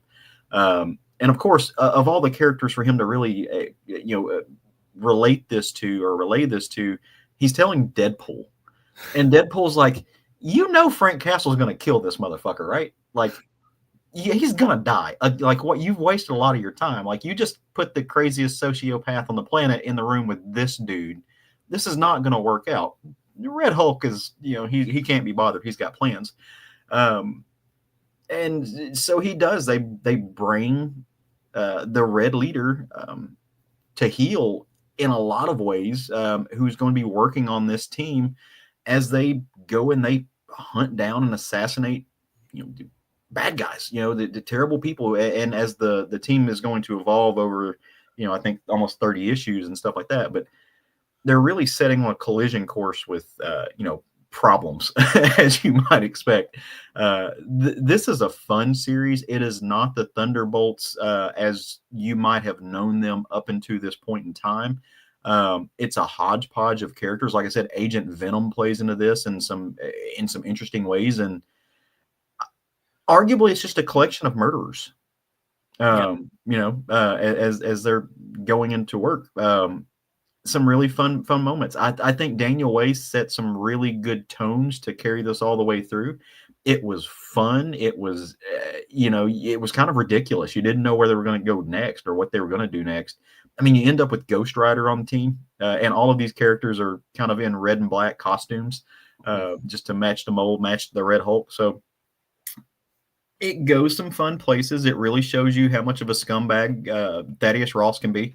It really gets into who the leader is. It talks a little bit about his brother, who I think a lot of people forget that his brother is also a super powered villain, and is just a crazy motherfucker himself. And so if you're curious about these characters and how they've been handled more contemporaneously, go check this book out. And of course, Deadpool was right, and Frank Castle puts a bullet in the leader's head at the end of the 3rd issue.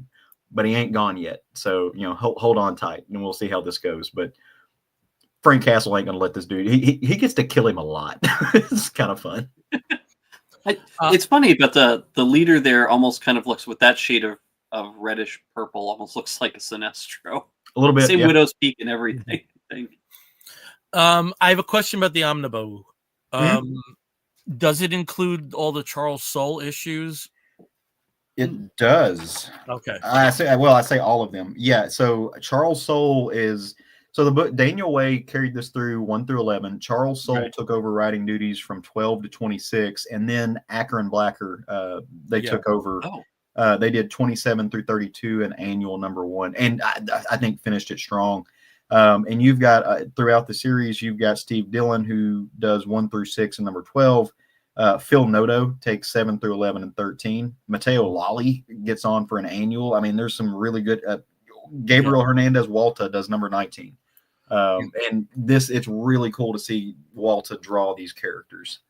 Yeah. And just in terms of credit is due. The the 2 covers that you showed, and all the covers up to 20 were by Julian Totino Tedesco. So that's worth mentioning. I did reread #1. I did like this series until Charles Soule. That happens a lot. And Charles Soule did some stuff. He did something I actually did like, because the series through the first 2 arcs, Red and then Red Scare, they're very Ross centric in terms of the missions that they have. And then it changes a little bit where there's like a Punisher related mission and an Elektra related mission. So I did like a little bit what he did. I just don't think the execution was as good. He also wrapped up the 12th issue because Daniel Way had a disagreement with the editor and left prematurely. So I did not know that. I was wondering why. So if you read 12, it definitely reads like Daniel Way, but it's not him. I think a word that you didn't apply to this that I think does apply is sexy. Yeah, this is a kind of sexy series. Everybody fucks in this book. everybody, and it's so nice seeing Frank Castle get some. It's so nice seeing that. And it's with a team member, so Ross with Redhulk, that would be fantastic to watch. And I did mention like some complaints about like Ross being like kind of like an Amanda Waller character. Mm-hmm. This was where it worked. You know, one of my favorite lines of him as a character ever is when they're about to approach Deadpool, and his assistant asks him, "What are you doing?" And he just says, "Shopping." Like, there's some really cool stuff in this, and it is like it's fun and it's sexy, and this would have made a great television series in the current day. It would have been a sexy, fun, hyper violent series, and it had a lot going for it. And with everybody who was on the team effectively being an anti-hero, they can be characterized as a hero, but Jesus, their body count is insane. They do share that, and it works. And at least for me, at least from the beginning, I do have to check out the Acker and Blacker stuff. I only have the first annual, which is really fun. But I did trail off around issue 14, 15 or so. Acker and Blacker play really well with Ghost Rider. When he's on the team, which brings in a whole different kind of element to the book, right? Because now, I mean, for a long time, Leader and Hulk were the hyper power. I mean, you had Deadpool, but Deadpool's power is that he's just annoying and doesn't die. But the rest of them don't have any powers; they're just murder machines. And then you get the penance stare on their team, and it's like, oh crap, what's going to happen here? So this book actually. I was still working construction, still building high rises and power plants when this book came out, and I had just gotten back into reading comics heavily again. I never gave up reading comics, but I'd taken a break. I moved around. I didn't have issues or a local comic shop, but I landed in Macon, Georgia long enough. I was able to find a comic shop and go start, get a pull box and pick up issues and stuff like that. And so this was one of the first ones I started grabbing and just reading in totality, this and Harrow County and stuff around the similar vein. So in a lot of ways, this got me to reading more superhero comics again and paying attention to canon again. So I really appreciate this and enjoy it. It's just stupid comics and it's fun. We have a question here from Vic. Is Agent Venom the symbiote from Spider-Man, or is it somebody else? It's Flash Thompson with the symbiote. Yeah, Flash Thompson. I'm not too familiar with like all the Venom changes over the years, and then of course we had the Venom War and the Symbiote War and Venomverse and all that. And with the conceit with Flash Thompson he was effectively handicapped at that point. But still wanted to serve his country and accepted the symbiote from Mesh. Well, I think so. He had his legs literally blown off by an IED, and so he knee down, no legs, and so he took the symbiote on to give him that, to allow him to function as a hero again, as a soldier again, because he wasn't ready to give up that life. There is an arc. It wasn't necessarily if they ever revisit that. There's some seriously good comics to be written about that character, about Agent Venom.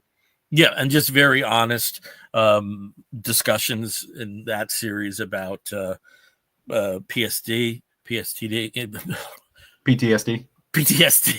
Sorry, Jesus. I've never had it, so I don't know.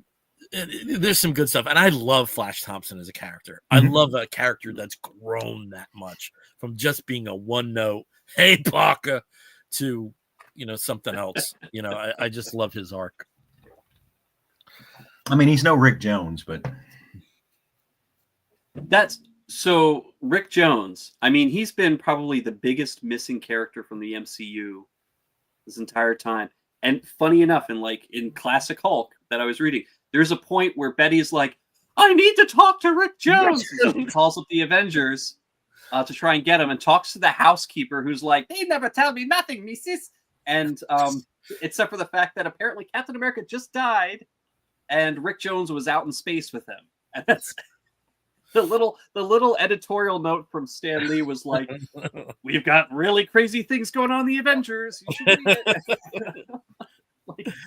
What is going on? Steve, you mentioned Avengers, and that leads me to my book. So the character that I'm focused on is Sam Wilson. Not necessarily focusing on Captain America Sam Wilson. I'm focusing on how I first got to know him, and that's as the Falcon. The very first Marvel comic I ever had in my hands as a small child in October 1973 was Captain America 169. Cap fought the Tumbler. Ooh, the Tumbler. And there was a guest appearance by T'Challa, by Black Panther. And that kind of leads into something that's directly influencing the movie, in that Cap's current suit was designed by the Wakandans. And that basically echoes something that happens 2 issues later. And that's when the Falcon first started to fly. So my association with Marvel is exactly as long as my association with Sam Wilson, which is really cool. But the book that I wanted to talk about, Steve, if you can put this up, this was from the Avengers early 2000s run. And if you see there on the credits, you can just make it out that the writer was Jeff Johns and the artist was Evan Reese. And Jeff Johns had taken over from Kurt Busiek for this particular title. And in the version that Johns has of the Avengers, they have left the United States government in terms of their sponsorship, and Stark in terms of their sponsorship, and they're now sponsored by the United Nations. And Cap very reluctantly, this was Steve Rogers' Cap, starts to consider Henry Peter Gyrich, who was like the Marvel Comics bureaucrat piece of shit, at this point for like 40 years. And he's considering him because of his background, and because he'll do stuff that the Avengers can't do, in a sense, to be the United Nations liaison for them. But he has to get through some people. And one of the people he has to get through is Sam Wilson here. Henry Peter Gyrich actually recruited the Falcon in the 1970s as a member of the Avengers, even though he had never been a members of the Avengers before. And it kind of was like an affirmative action hiring, because Black Panther wasn't available, and they're just outright say it there. So the Falcon becoming an Avenger initially was not because of his choice. He was strong-armed into doing it, and there's various arcs that explore that. But so he was a reluctant member of the Avengers in the late 70s. This is a different time. This is the early 2000s, and Sam is there as a valued member. But again, as I said, for this to happen, this to go ahead in this liaison position, he has to get Sam's approval, because he fucked with Sam more than anybody else. So you have this magnificent cover of the Falcon flying through, through New York skyline, Red Wing right behind him. And Steve, if you can just go through some of the pictures that I've provided, some really great art. He's so good at musculature. Oh my God, he's so good at this. And it seems to me, if I was a comic artist, the Falcon would be one character I'd love to draw, just for the opportunities to have a character fly like that, So there's some action in here. What basically the storyline is Falcon and Gyrich meet. It's still icy, but in the area of New York where they're walking, some kid has been kidnapped. And initially Gyrich was like, we shouldn't concern ourselves with, let the cops take care of ourselves. And then Sam just says, dude, you know nothing about the Avengers. That's not what we do. There's no job that's too small. And so he goes after the information about this kid that was kidnapped. It turns out it's by a minor league villain, a version of Scarecrow, that has kidnapped the kid. And you see there, it's just a very simple takedown, but it really goes to the heart of what Sam is about. And that's not turning a blind eye to justice, whether it's social justice or cosmic justice. He has to be on the right side of things. And this story really punches it in a really nice way. It's really top level Jeff Johns in terms of heroes being heroic. And it's a done in one. It's in various compendiums that you can pick up. But the actual issue number is number 64. Am I right? 64? I always want to say 61, but it's 64. And for a 23-page story, it's a gem. Caleb, I know that you know the Busiek Perez Avengers was incredibly important to you. Did you continue with the series after they left? Oh, you muty. You're like an X-Men. You're muty. Sorry. Yeah, no, I hit mute. I didn't want to interrupt.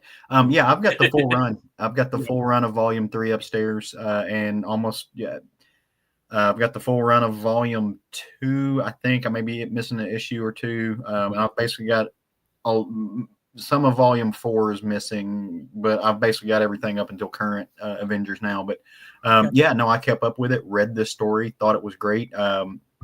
Actually, I think they did a really good. What they did with Falcon in this story was what I actually thought they were going to be doing with Triathlon. I thought they were building up for that, and then when they didn't carry that through, when Triathlon kind of had his mental breakdown and realized he was being used on a number of levels, and actually contained the spirit of the original Triathlon.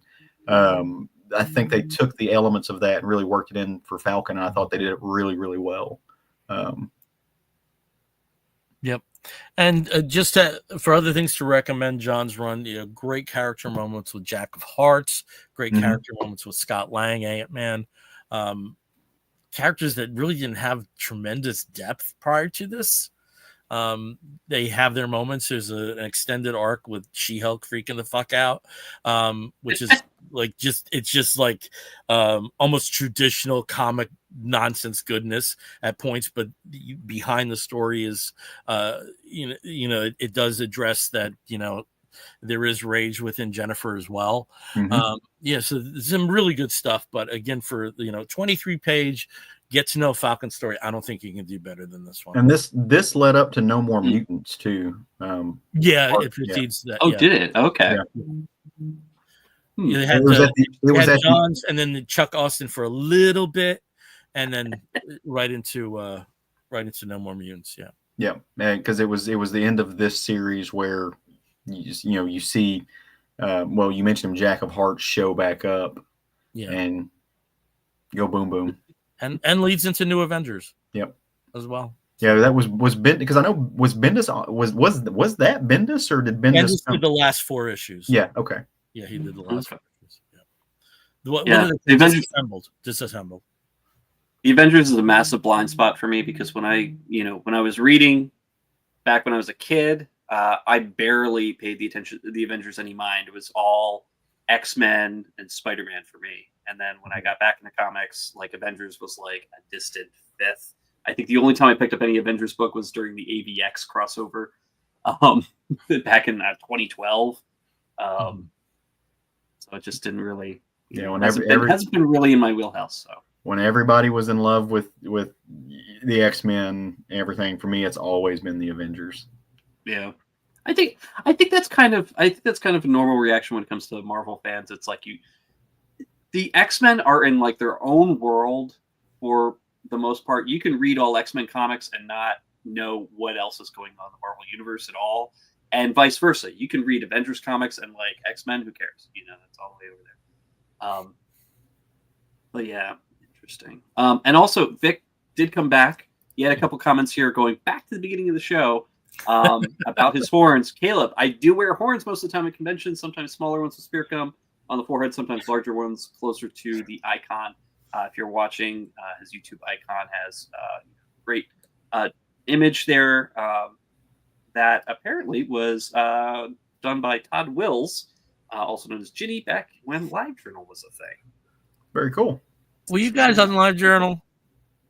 I was. I wasn't. I did mostly translations of German comic strips. What was your username? Oh, fuck if I know. I was Boomer Z1. That's how Tito and I met. Was LiveJournal. Yeah. Yeah. Yeah. Yeah. It's probably still out there somewhere. I don't know. My stuff's still there. I can't sign into the account, but my account is there. Yeah. None of the pictures though, because they were all like photo bucket. You know. Oh yeah. They're all good. But all right, cool. We'll talk. I think we have to speed through our other comic recommendations. So if you're okay with an accelerated version of that, I think we can get it in. So Steve, why don't we start with you? Talk about a book that you're reading that you're digging. So I'm a huge fan of the Hellboy universe, but mostly, you know, I went crazy all in on BPRD. But also there was another part of the Hellboy universe that was concerned with the Victorian era, and Sir Edward Grey, who's kind of a paranormal investigator, worked at Her Majesty's pleasure, Queen Victoria, to investigate paranormal and interesting supernatural things going on in England. Well, fast forward a couple hundred years, not only was he dead and his soul trapped in hell, Hellboy was able to free him at the end of the world, and he then his spirit was then reincarnated in Avalon, which is the last remaining kingdom of Earth that was left standing after the entire world exploded. And so it's very mystical, it's very, you know, magical, supernatural, and he is now essentially the protector. And that leads us to the latest World of Hellboy book, The Serpent in the Garden, Ed Grey and the Last Battle for England. You'll notice the little insignia, if you're watching, right under Dark Horse Comics is Curious Objects. It's the new sort of imprint that is for Mike Mignola's books, as well as his collaboration with Christopher Golden. So this book, it's a 3-part miniseries. The first 2 issues have come out. Third issue is coming in March. It's written by Mike Mignola, drawn by Ben Stenbeck, and colors by Dave Stewart. And if you have read any of the Ed Grey miniseries, of which there's several, he's just a fascinating character. He's really fun, to read, especially in, his pre-death days in Victorian England. He's a pretty cool investigator, gets embroiled in all sorts of craziness and wildness with witches and, the heliotropic Brotherhood of Ra and all sorts of things. But now here at the end of the world, in the forever kingdom of Avalon, he finds himself in a new position. And that is because, contrary to the new queen of Avalon, Queen Alice Monaghan, who is a character in the Hellboy books, the former wannabe queen of Avalon, Morgan Le Fay, her spirit has been found and is elsewhere in the afterlife, in the netherworld. She discovers a character who's shown up, and if you saw the Hellboy movie that David Harbour was in back, I think, 2019, this character does make an appearance, and it is the Gruagach of Loughlain. He's a strange, pig-headed creature, a changeling of sorts, and also an ancient elven warrior. Morgan Le Fay decides that she's going to recruit his spirit, and give him a chance to sort of, redeem himself by battling the champion of the new Queen of Avalon for her title. So Morgan Le Fay can actually become the new Queen of Avalon. And just, the fantasy of it all, just the scope of it is just beautiful. And this kind of goes with what, Mignola's really been working on recently, which is, finding more fantasy, looking at the folktale side of storytelling, and it just so happens that this is part of the world of Hellboy, and I couldn't have loved this more. I'm really excited for the 3rd issue. It's really great that it's only 3 issues, so there's not a huge story, but it's just so fun to see and so beautifully drawn. Stenbeck does such a great job here. And this moment here, Ed Grey, if you're watching, is transforming into essentially the Green Man, the new champion of Avalon. And the same token, the Gruagach is also, going through his own history, explaining his history to Morgan Le Fay, and she also transforms him to become her champion. So It's a battle of wills that I know is going to be crazy in the climactic third issue, but it's just such an interesting folklore-centered story, beautiful art, and it's a great payoff for anybody who's been reading and really knows all the deep cuts of Hellboy and like the weird sort of tangential Hellboy stories and characters over the past 15, 20 years. So definitely recommend this if you love Hellboy, if you love like the weirder side, the Victorian side of Hellboy stories in the Hellboy universe, pick this one up. Nice. All right, over to Caleb. Caleb, tell us about a book you're reading that you're digging. I sure will. Steve, I'm just jumping back in the Hellboy universe. I learned the other day something interesting, that Beast of Burden is actually part of the Hellboy universe, because I recently read that and didn't know it. And I think that's awesome. And made me feel really good. So last time we gathered around the proverbial comics table to talk about things, I told you about a book that I had read from a publisher called Avery Hill Publishing. It's a British publisher. And I read another one of their offerings this past week and really thought it was fantastic. Number one, I thought it was fun because it covers a lot of ground. But I also, one of the things I most appreciated about it was anthology. And so it was these stories, like 12 or 13 stories broken up into little or smaller pieces. And I could kind of just go through each one by one. I sent you a graphic of the cover. You mind throwing that up for me? So yeah, the book is called Safer Spaces by Kit Anderson. And like I said, it's an anthology, and it just covers all of the stories kind of have the connective tissue of being about nature and either mental health or identity. So it talks about it, and they cover a variety of different focal points. Some of them are slice of life, some of them are magic, some of them are there's this this kind of story that goes throughout about this wizard that is kind of being narrated, and people are talking about how weird and quirky the wizard is, and does he do anything cool, any neat tricks? And it's like, no, he's just he just has, it's this conversation about whether magic is real, but the whole time he's doing this, he's smoking a pipe and like saving baby birds and, picking up things that will hurt animals. And they're like, does he, what makes him magical? And it's kind of, the narration is being facetious while this guy, saves all of these creatures and just kind of walks around and is very, quietly wise. But yeah, so it goes over all of these different kind of places. Some of the art style are very, as Steve just threw it up here, put up for everybody to see. Some of them are very minimalist, very dark, just kind of scratchy. But then she also, or I say she, I'm not sure, Kit gets into a style that is much kind of like Evan Dorkin, since we just mentioned them. I mean, you see a lot of cross-hatching, a lot of fine nib work. There's a lot of dedication to comic strips in here. You can see how they've studied comic strips throughout several of the panels, where they're just kind of these small, intricate things.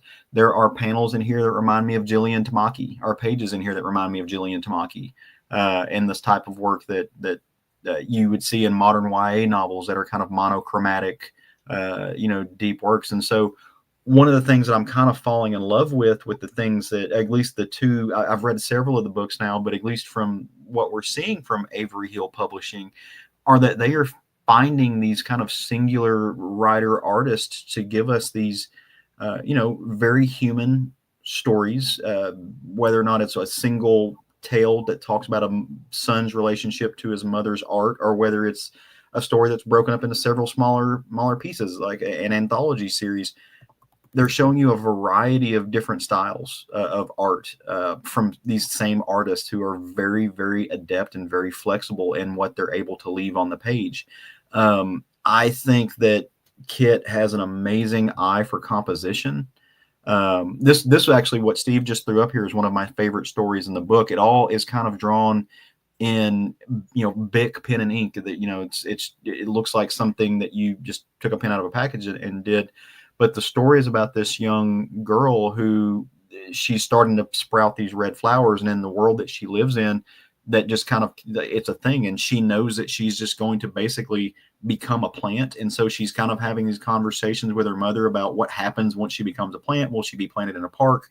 Will she be in her mother's garden? And so it's almost a metaphor for a kid with cancer, right? Like having to talk to their parent about, I'm going to die. Like I'm changing there's things happening in my body that I can't control, and that's, I'm going to go, but you're going to have something to remember me by. Incredibly powerful work. And again, this connection with psyche and with nature. So lots of amazing stories in this that deal with a lot of human issues. Again, I read this on the on my comics app, which is the what's it called? I'll get to it. Global Comics app, and very, very, very good read. Published in 2004. So I wish this would have been on my favorite books of the year, I think, if I had read it last year. Cool. I mean, yeah, your recommendation last time as well. I need to just go ahead and put everything that they sell into a cart and just go broke reading them, I guess. That's or for a very low price a month, you could just have it and a couple hundred other publishers on the Global Comics app. True. But the creators don't get all the money when you do it that way. So yeah, it is a kind of choose your own adventure in reading. Mm-hmm.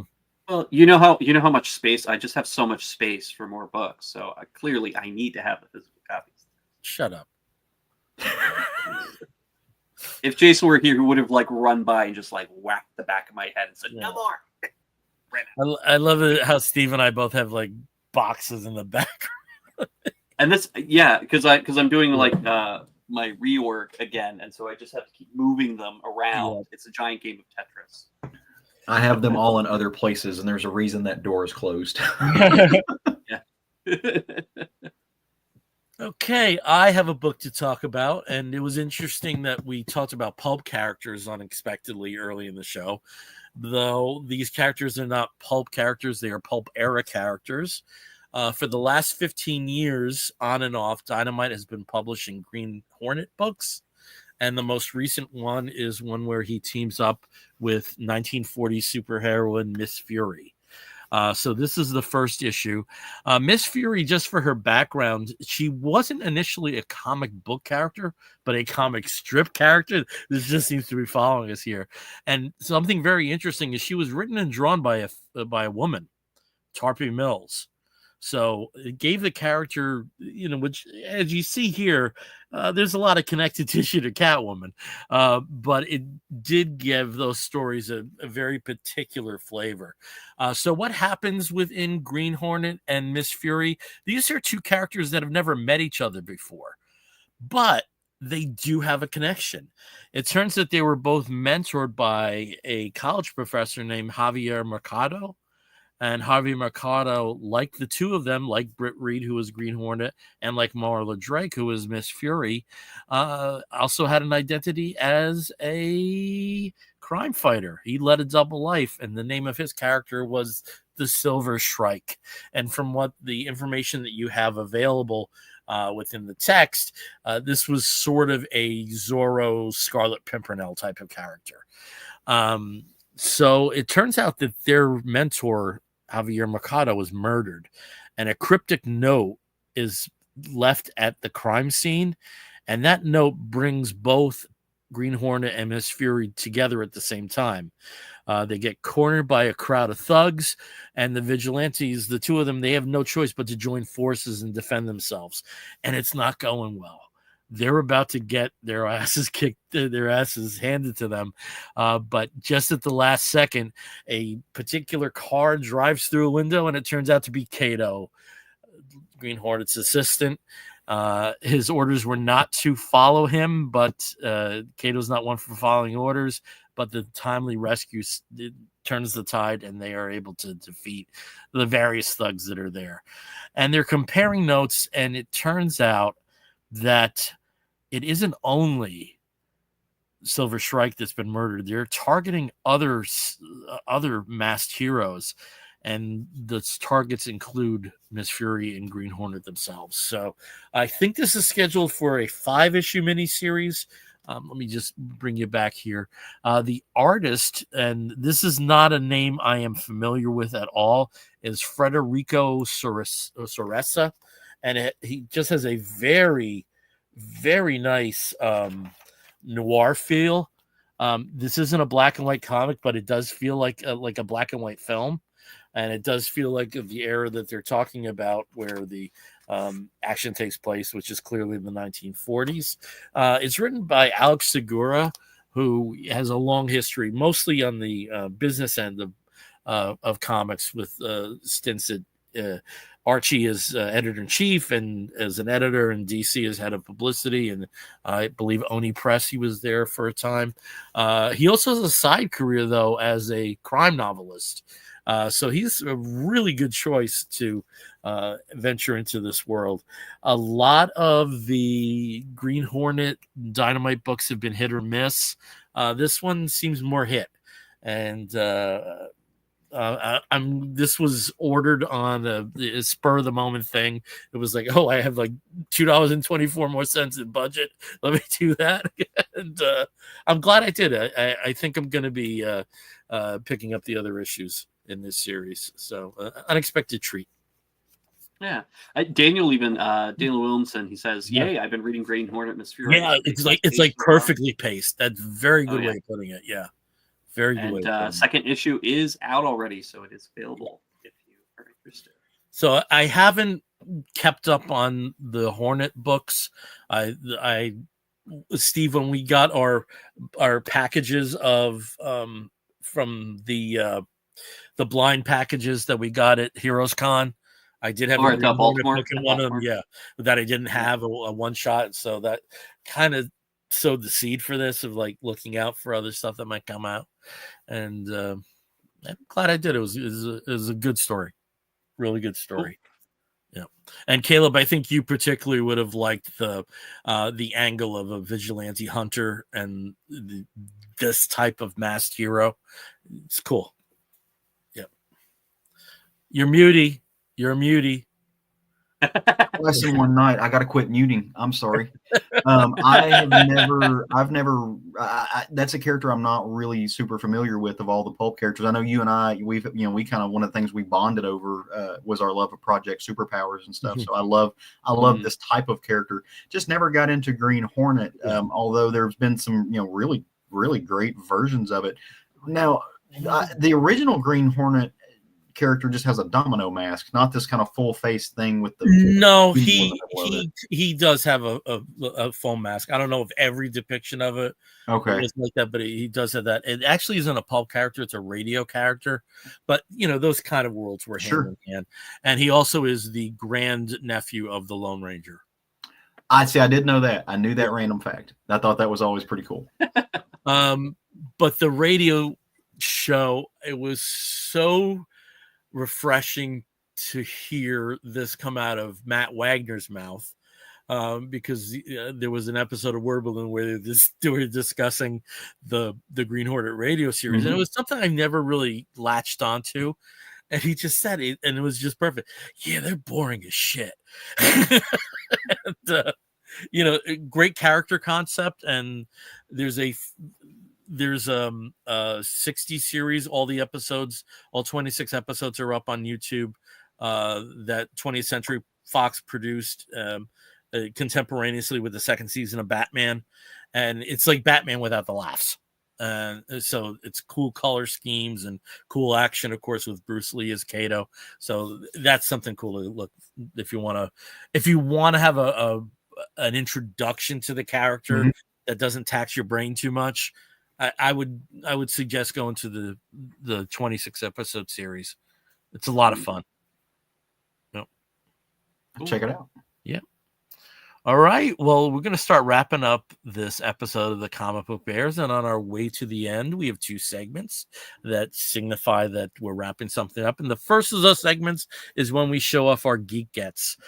We show off something, where it may be toys or comic book related thing, anything that's sort of geeky. I'm sorry, I got a bubble there. That's we're good now. That was causing me some pain there, but this is a segment where we kind of show off what we've gotten over the last 2 weeks. Steve, do you have something you can show off? I do. There is the Avengers poster in the back here that is for the Avengers #1 from last year. Because it features a prominent Sam Wilson, Captain America, right in the middle there. behind Carol.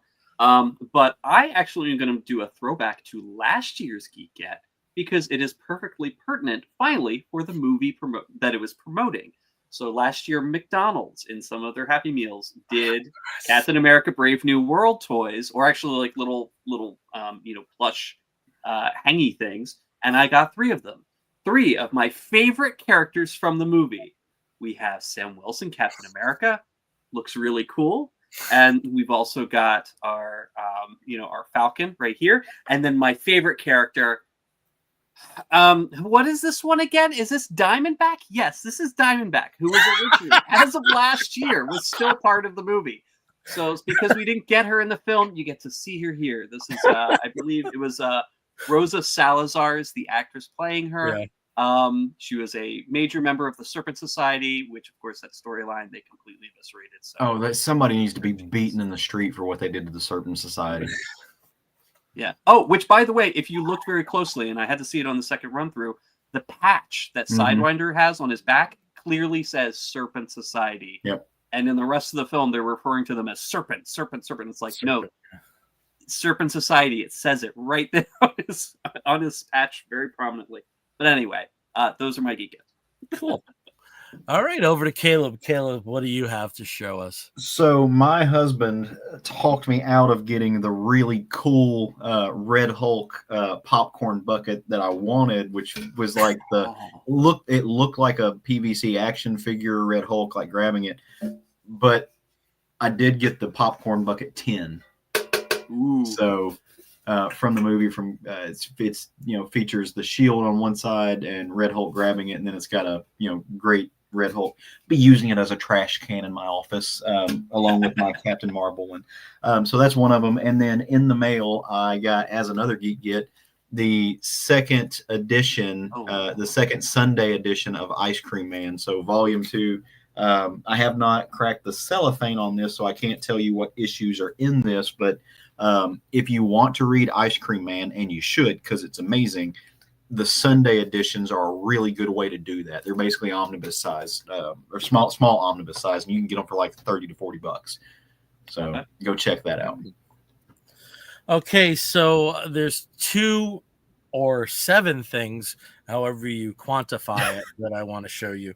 The first thing is, this was just something on Remainder I saw during my errands, and this is a Chopper figure that the line is called Droidables, and if you move his head, he makes different noises.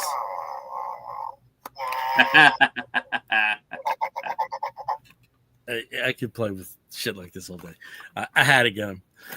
But the bigger geek get is I did receive from Entertainment Earth. They actually left it in the original McFarlane Toys box. The full assortment, full assortment of Superpowers figures from Wave 10. So this is the unboxing. This is the official unboxing. And who is in this wave? Well, first we have the Atom, and it's kind of cool that the Atom size. So we have Ray Palmer there, and then we also have, and I just love, that I'm holding a figure like this, Jay Garrick. Yeah. Golden Age Flash in Superpowers figure form. So, nice. Next figure here is, and this is, I think, a beautiful sculpt, beautiful, simple sculpt, Lobo. It's a really nice sculpt. Not a favorite character, but I appreciate the sculpt. I hope Dap gets that. Yep. And then there's always variants that they have in Chase figures, and this time, this is one of the 2 Chase figures. This is Batman Unmasked. Sort of like the Bronze Age Batman in unmasked form. And then we also have the Death and Return of Superman, black suited Superman. Very nice figure. And then lastly, and this is, I think, wonderful. I think this is a beautiful sculpt. It's listed as Robin Jason Todd, but that's Dick Grayson to me, and that's Dick Grayson to me. I love this sculpt. Absolutely love this. And, just speaking of people, I certainly hope another friend of ours has this. I'm sure he does. Yeah. Yep. So, Superpowers. Happy clappy. Yeah, it's just Really cool. and it's interesting. There's going to be Wave 12 coming out before Wave 11 because it's going to be an all Superman film, Superpowers Wave, and they certainly have the characters to fill. Yeah. So that's going to be the next wave. Yeah, That's neat. so first time I took those out. All right, we did so good on time. Wanted to get this under 2 hours, and we are. We're at 1 hour and 55 minutes. So let's start wrapping up. And when we wrap up an episode of the Comic Book Bears, we do so with a segment we call the Woofs of the Week. In the bear community, if you find a fellow attractive, you woof at him. And we do something very similar where we woof at something which may be a comic book or comic book related. It may be a film, it may be a TV program, may even be a charitable initiative, anything under the sun that we think you, fair listener, or potentially viewer may be interested in sampling. I'll start as I always do with Steve. Steve, what is your Woof of the Week? My Woof of the Week is actually a queer book club selection that we'll be reading for next month's Queer Book Club here in Winston-Salem, and that is Moby Dyke, an obsessive quest to track down the last remaining lesbian bars in America. It's by Krista Burton, who wrote a column called Effing Dykes for quite a long time. But in this book, she basically goes through, this is a travelogue, essentially, where she and her husband go to all the remaining, or most of all the remaining lesbian bars in America, all around the country. There are actually 2 in Oklahoma City, which is shocking, but gay bars have been disappearing for years, especially lesbian bars. But she goes there, she talks to the people there, she spends time and gets to know the communities. And it's just a really fascinating read and a really cool insight into the post-COVID era queer communities. Because it was written right after everything opened up, after the vaccines were available. So definitely recommend it. It's a really cool read. Lots of great moments, great sense of humor. Just really fun. All right, over to Caleb. Caleb, what is your Woof of the Week? So I'm going to pull a twofer, right? So my first Woof of the Week goes out to a little bit of a charitable initiative that actually happened this past weekend. My husband's lifelong best friend, our former roommate, who is now a therapist, she owns her own counseling firm. She teamed up with a local to Arkansas, it's up in Fayetteville, a tattoo parlor with a friend of hers. The tattoo parlor is called Ink Therapy, and they held a fundraiser to help raise money to a scholarship that my friend Priscilla, the therapist, runs. And it's meant to go to kids who are going to go into careers like therapy or social work or counseling or things like that. So they held this, and basically the idea was they produced a couple of pages of flash, and it had, this is how much the tattoo will cost. And for the entire Saturday, everybody came in and, got a tattoo, and that money all went to funding this scholarship. And they raised, actually at the event itself, they raised $2,222 even. With donations and everything. When they counted up the money, it's now raised up to over $2,500 to go, to fund a kid getting some help, some help with tuition and school books and stuff like that, to go into a service that will help people. Ink, in a lot of ways, getting tattooed as therapy. I got one myself. It's on my forearm. I don't know if you can see it super well there. But also, while I was there, I went ahead and booked some more appointments and left 2 of my Tom of Finland books with her to figure out what we're going to do to finish out this sleeve on March 1st. So I'm very excited that I'm going to have some Tom of Finland on my arm. The second one I want to mention too goes out, and Bill, I was only going to do that. That is, so on the right, you have, as you're viewing this, is my friend Priscilla. On the left is the tattoo artist, Lexi Lee, who's also a trans artist. So very amazing, very talented person, but also is trans in Arkansas and a business owner and doing fantastic things, and has made a tattoo shop that is a queer space. And I love it.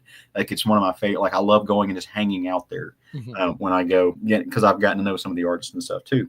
But Bill, because I know what your Wolf is, I felt comfortable going ahead and doing another one. I want to give a shout out to our friend Wendy Freeman.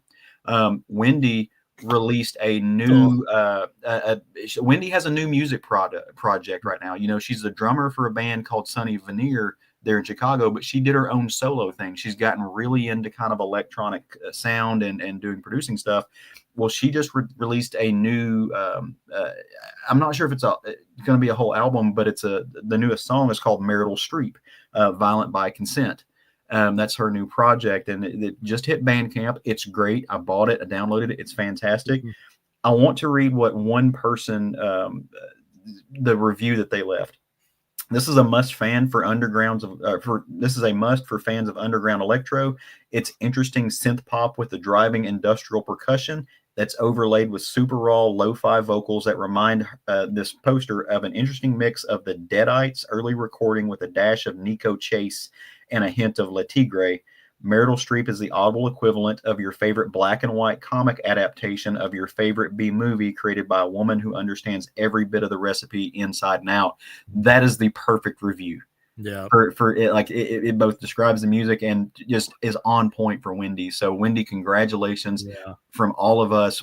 I love it. I've listened to it off of Bandcamp several times now.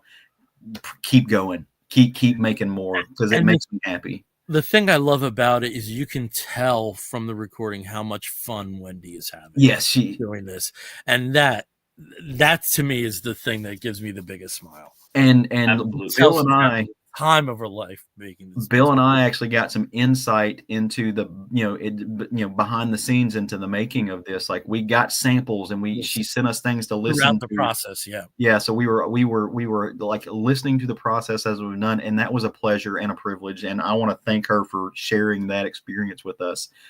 It's the closest thing I've ever had to been to like functionally seeing a record being produced. And I really appreciate that. So again, it's amazing. Go listen to it. Congratulations. Through our socials, we should put the link up. I'm sorry I didn't think of that before. Okay. So my woof of the week goes to this gentleman, if I will cue Steve. And this is Chris Kluwe. He is a former punter with the Vikings, and you're not in an alternate reality. Yes, it is a cheesehead giving his wolf of the week to one of the Vikings. But Chris Kluwe has long been an excellent ally to the LGBTQAI plus community. If you see on my descriptive here, I'm listed as a beautifully unique sparkle pony, and that has a direct alignment to some of Chris's past work. And he is in the news right now because he was arrested yesterday when he went in front of the council in his home city of Huntington Beach, California, a very red enclave in that area. And the town council, even though this was effectively rejected by the voting populace, are going to erect a plaque in the local library that is MAGA centric. And Chris said, you really shouldn't be doing this. And he did it in a beautifully abrasive fashion, ending his speech saying MAGA is profoundly corrupt, unmistakably anti-democracy, and most importantly, MAGA is explicitly a Nazi movement. You may have replaced the swastika with a red hat, but that is what it is. And then he attempted to engage in the time-honored American tradition of peaceful civil disobedience and was promptly arrested.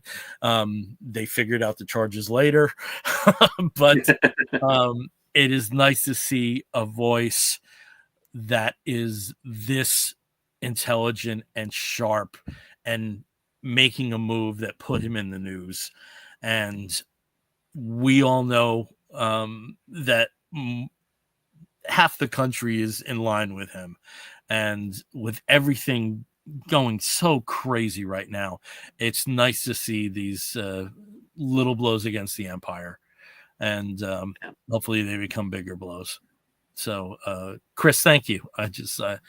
I've always dug the guy. And I also love this ripple effect. You know, his book from 2013 is #1 on 4 different Amazon charts right now. Oh, wow. So it's good to see that kind of exposure in an organic sense, you know, provide a bigger voice to someone who needs to be heard. So that's my wolf of the week. A little serious, but It's But it's still so like beautifully this unique conversation. Sparkle This conversation has I've had several conversations about it today, just because it crosses over with my day job so much. Like I train on moments like this. I teach Yeah. CLEs on it and stuff, and so it's very interesting to how this plays into like the Supreme Court's public forum doctrine and stuff like that. So it's a fascinating area of law, and it was interesting. Like I think he knew exactly what he was setting himself up to do. He again, just a very smart individual. Yep. All right. Well, we're going to wrap this up now. Again, we are the Comic Book Bears podcast. You can find us on most of the social media sites as Comic Book Bears. You can find us on Facebook as Comic Book Bears Podcast. If you want to write to us, please do so by sending an email to comicbookbears@gmail.com. And if you want to view us, you can do so on our YouTube channel. If you've joined us tonight through Facebook Live, thank you. And as always, in any of these sites, please leave us a good review and like and subscribe. So until next time, which will probably be in 2 weeks, I'm Bill Zanowitz. I'm Steve Morey. I'm Caleb Alexander McKenzie. If you're listening to the audio version, you're going to hear a wolf and an explosion. And then after that, a little marital streep. And we'll be back very soon. Take care, everyone.